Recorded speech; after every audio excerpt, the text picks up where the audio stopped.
Hello, my name is James Carlson. I'm from the US, from Milwaukee, Wisconsin. My organization is called the School Factory, and it does just what it says. Although the adventure along the way has been really kind of surprising for us. We had no idea what we would expect as we go through this. I'm giving you just a brief history of what we're talking about and some story, but then really get into a conversation that naturally extends from what we were just talking about. And so we're talking and thinking a lot about how to increase the equitable access to what we call collaborative spaces. And just to give you a brief sense of where we come from, in 2002 in Milwaukee, which is kind of in the middle of the United States by the Great Lakes, just north of Chicago, we created a place called Bucket Works. And Bucket Works was a place that combined a creative workshop space. You can kind of imagine a Montessori school, but made for grown-ups, a computer lab, an event venue, a coffee shop, law office. Also, we had a law office and an art gallery, and we invited members of the community to come in and use this place almost like they would use a health club. Instead of working out on their muscles, they would work out on their ideas and their inspirations. Now, most of the people in Milwaukee at that time looked at me like I was nuts. They didn't think there was any possible use for such a thing. Why would anybody go and share ideas and resources in a common space? And it took a great deal of education just to explain why this would have value. So we have hundreds of members that join now. This place has been running for about 13 years. 90 new startup companies come out of it, 800 to 900 events a year, thousands of works of art and culture, 2 weddings so far, one completely built from Legos, which was just awesome. We even had them plan the wedding with Legos, and they built a model, and then we had artists build the space to look just like their model, and they got married in it. It was awesome. So fast forward to now. We look at a world, and we see all these different varieties of collaborative space. Hacker space, maker space, some of you are familiar, have been to these. Co-working, accelerators, incubators focused on business. Artist collaborative spaces where artists are sharing infrastructure for creativity. The project collaborative, which is a new kind of collaborative space, very rare. There are only 4 so far in the world, but these are places where the new economy people who are independent workers are building the project economy, where the basic unit of employment is not a job, but a project. And so this is something that's really changing a lot, the world of work. Open democracy labs, where civic engagement is what we make, not so much physical things, but what is an election campaign? What is the budget of our city? How are people who lead the various arrondissements or neighborhoods chosen? These are the things that people really don't understand. And if they want to make democracy, they need to learn, again, very rare. Citizen science, biohack spaces, open health spaces are beginning to form. And then also open food. So we have shared infrastructure for food production being made available for food entrepreneurs to create food. So all these varieties are now springing up all over the place. All have a bunch of things in common. I don't want to spend too much time going through the what, how, why of these places because I think you're mostly familiar with it, but it can be illustrative to look just at the differences in terms of resources that they get. And just to pause on this, a lot of groups, makerspace, hackerspace, co-working space, and so forth, you think, well, how do they make money?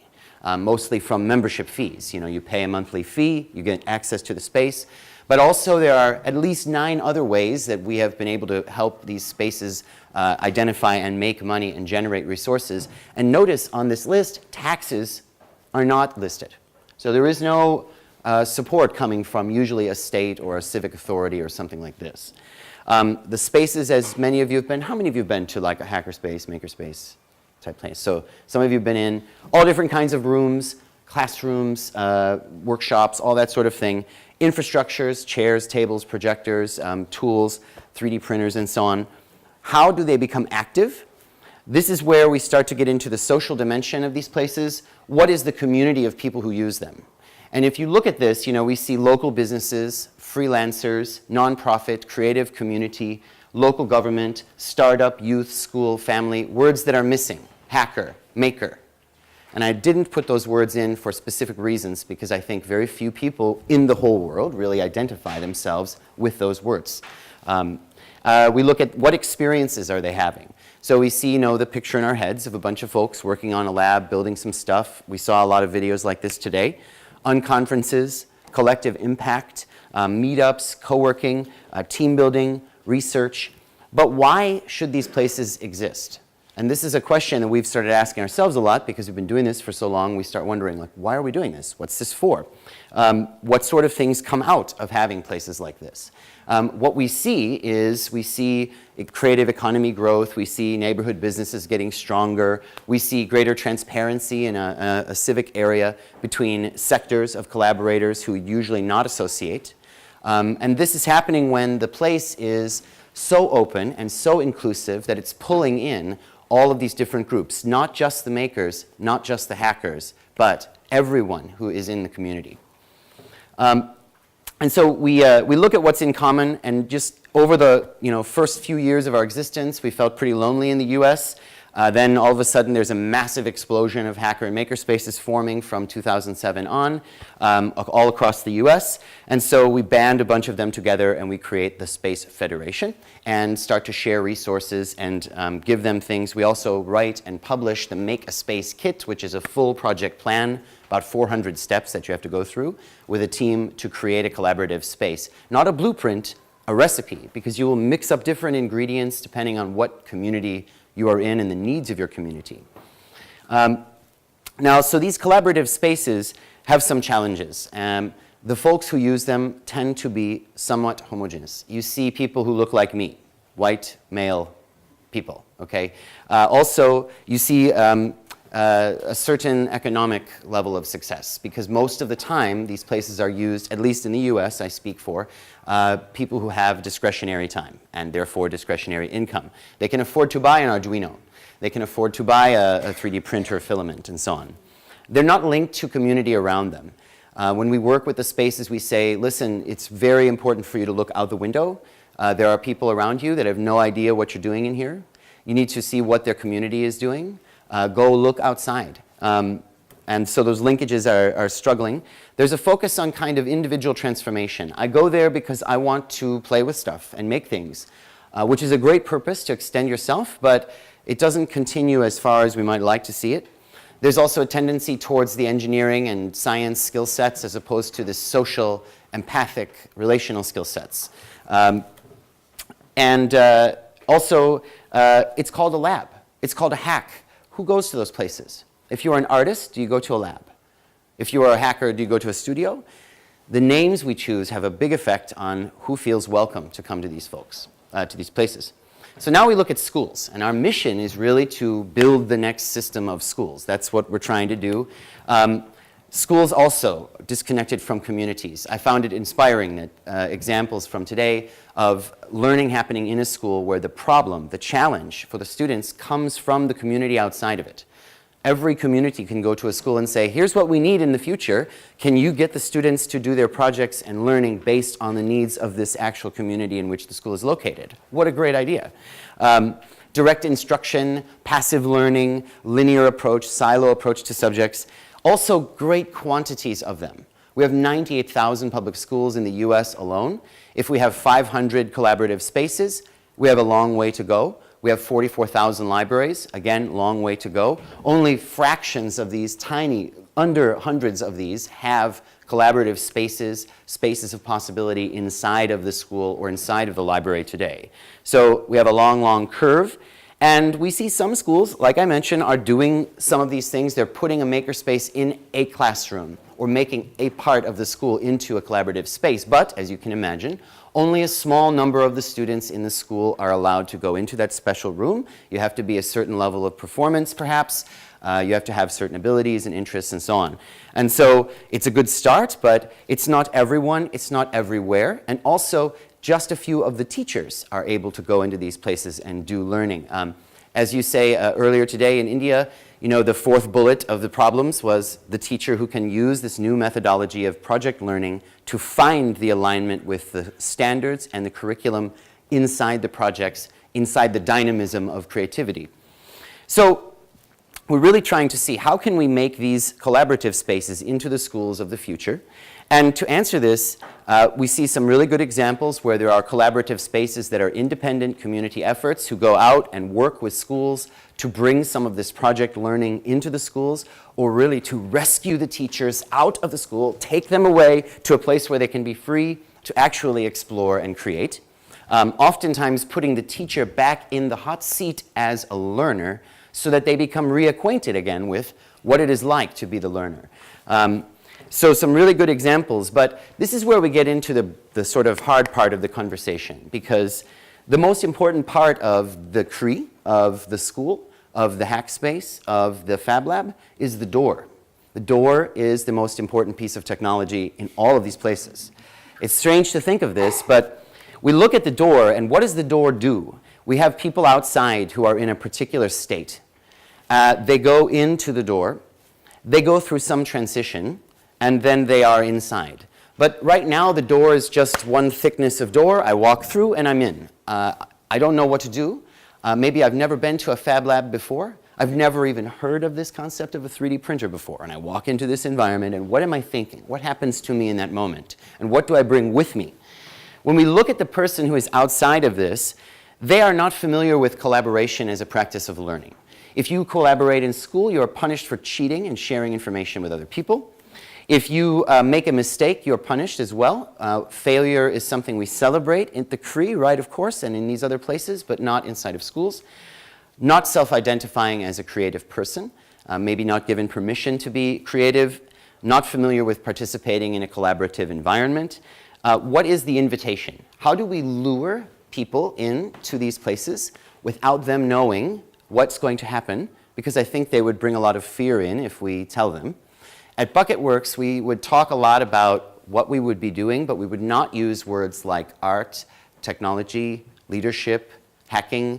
We would just describe some silly name for an activity, then people would come, do the activity, then we go up and say, "Psst, by the way, you were just doing art."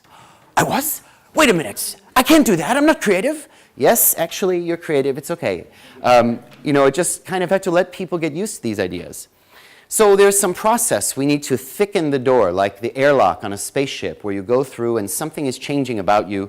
You are learning how to participate in a context of collaboration. You're learning how to share ideas and be unafraid to do this. We all take this sort of thing for granted. We share ideas with each other very freely, but the vast majority of humanity, I think, still does not do this.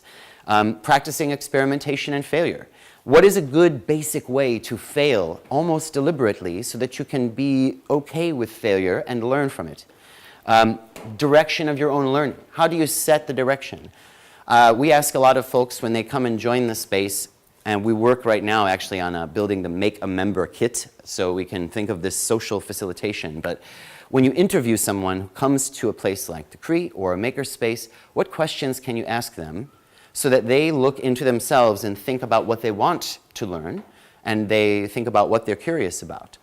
How do we ask them these questions? How do we welcome them to the idea that they can decide their direction?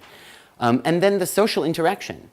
A lot of times you go into a place like this, and unless you know who's who, what's going on, who has power, who does not, who's in the middle, who's on the outside, it can be very, very confusing to navigate the social landscape of a collaborative space. So giving just basic chances to have social experiences. A lot of times people will come to the place and they get some idea of the possibility for themselves. And the possibility alone, that hope in their heart, does not actually equal confidence for them to try something and do it. They will say they are excited and engaged, but they don't actually feel safe yet to touch the tools, to try something. They're not sure what happens. And so this is where we say, well, tell you what, come over, we're going to have some social stuff going on, just hanging out, people talking to each other, maybe some wine or something, and you can just get to know people, and it's very casual, unless you're underage, of course, in which case it's juice, no problem. And so you're going through this process of transition, determining a personal goal or objective on some basic level, discovering what new fields of curiosity there might be, creating a path for your own learning, and meeting some mentors and partners who will support you, who again may not be in your traditional definition of teacher, leader, person you should listen to and respect, because they are the font of all knowledge. So the question here then is, how does this learner realize that their decompression in the airlock is complete? How do they know they are really engaged? And how do we know that they are ready to engage with the community? And then we see something different. They are inside. They are integrated with community. They experience maybe a shift in personal values toward health, toward personal fulfillment. creating and learning, and considering alternatives. So how do we measure continuing progress in a context where there is nonlinear path, nonlinear learning? It goes back to this question: how do we map the standards and curriculum onto this nonlinear process? So we want to change the door, create this as a model, and expand the questions a little further to grow to do this in every school, every library, to bring it into rural places. We see a great number of hacker spaces and collaborative spaces in the US now forming in communities where there are 5,000 people, 10,000 people, small numbers of people, not a lot of diversity. But yet people want to create this. And then this bigger picture question: education and making are having a great collision right now.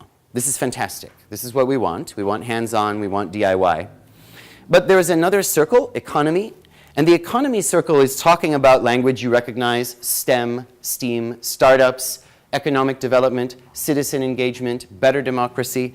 All of these things prioritize society. We bring people in, we want to get this making and education so we can do better economy. Maybe we need to look to the other side of this, which is, I think, a more empathic approach. What is happening inside of the person who's going through this? Are they fulfilled? Are they happy? Are they healthy? Do they feel joy? There is a group of people who are congealing around both of these sides of this big picture. And I think the big challenge for us is, how do we change this model of the old teacher who is doing this sort of instruction to the new teacher who is these makers, who is the person who's doing the hands-on project? I think this is probably going to be key to finding the bridge between the sort of economic potential we all see in this and the health and sustainability of the people who do it. And that's it. Thank you.